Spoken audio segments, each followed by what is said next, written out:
காலளவு போதாதையா, முழங்காலளவு போதாதையா, கணுக்காலளவு போதாதையா, முழங்காலளவு போதாதையா. நீந்தி நீந்தி மூழ்கணுமே, நீந்தி நீந்தி மூழ்கணுமே, மிதந்து மிதந்து மகிழனுமே, மிதந்து மிதந்து மகிழனுமே. ஹாய் ஃப்ரெண்ட்ஸ், கண்டிப்பாக நமக்கு மிதந்து மூழ்கி நிரம்பி இருக்கிற அனுபவம் வந்து நமக்கு ஆவிக்குரிய வாழ்க்கையில் எப்பயுமே தேவை. இந்த வசனத்தில் சொல்லப்பட்டது போல் இசைக்கேல் 47வது அதிகாரத்தில் சொல்லப்பட்டிருக்குது, கணுக்கால் அளவு அல்ல, முழங்கால் அளவும் அல்ல, இடுப்பு அளவும் இல்லை, நீச்சலாலும் நம்ம செல்லணும். மூழ்குகிற அனுபவம் நமக்கு வேணும். என்ன மூழ்குகிற அனுபவம்? நம்ம ஆவியானவருக்குள்ள அந்த அபிஷேகத்துக்குள்ளே மூழ்குகிற அனுபவம். நம்ம ஒரு தண்ணிக்குள்ளே, ஆழமான தண்ணிக்குள்ளே இறங்கணும்னா கணுக்கால் அளவுக்கு விட்டு பார்ப்போம் எவ்வளோ ஆழம் இருக்கும் என்னன்னு சொல்லிட்டு.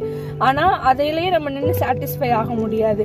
உள்ள இன்னும் குதிச்சா மட்டும்தான் நம்ம நல்லா என்ஜாய் பண்ண முடியும். அது போல தான் இந்த உலகத்துலேயும் நம்ம கணுக்கால் அளவு மட்டும் ஐயோ நமக்கு நிறைய அபிஷேகம் கிடச்சிச்சு, நம்ம ரொம்ப ஆண்டவருக்குள்ளே இருக்கிறோம் அப்படின்னு நம்ம நினைப்போம். ஆனால் நம்ம மாம்சம் வெளிப்பட்டுட்டே இருக்கோம். எப்போ முழுமையாக நிரப்பப்படுகிற அனுபவம் நமக்கு வருதோ அப்போ மட்டும்தான் மாம்சத்தின் கிரியைகள் வந்து நமக்கு மறையும். ஒவ்வொரு நாளும் நம்ம காலையில் எழும்பும்போது இன்னைக்கு நாம் ஆவியானவருக்குள்ளே நான் நிரப்பப்படணும், மூழ்கப்படணும் அப்படின்னு நம்ம நினைக்கும் போது தான் அன்னைக்கு நம்ம மாம்சத்தின் கிரியைகள் வெளிப்படாமல் நிரப்பப்பட்டு நம்ம மட்டும் நிரப்பப்பட்டவங்களும் அல்ல, அது நிரம்பி வழிஞ்சு மற்றவங்களையும் அது கடந்து செல்லும். ஸோ ஒவ்வொரு நாளும் நிரப்பப்படுதலின் அனுபவத்தை நம்ம வாஞ்சிக்கணும். எஸ் ஃப்ரெண்ட்ஸ், என்னோட ஃப்ரெண்ட் சொன்னது ரொம்பவே கரெக்ட் இல்லையா? சில நேரத்தில் நமக்கு அந்த நாள் ஆரம்பிக்கும் போது எனக்கு கோவமே படக்கூடாது, எரிச்சலே படக்கூடாது, வெளியே போவோம், ஆனால் கோவப்பட்டுரும்.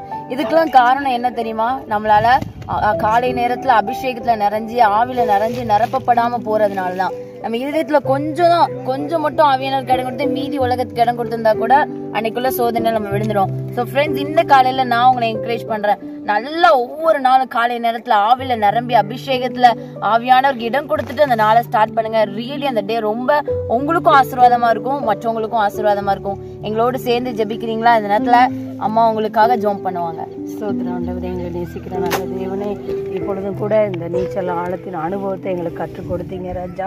ஆவியானவரே, நாங்களும் எங்கள் மாம்சத்தின் கிரைகளை அழிக்கப்படும்படி பரிசுத்த ஆவியானவருடைய ஆழமான அந்த நீச்சல் ஆழத்துக்கு எங்களை ஒப்பு கொடுக்குறோம் ராஜா.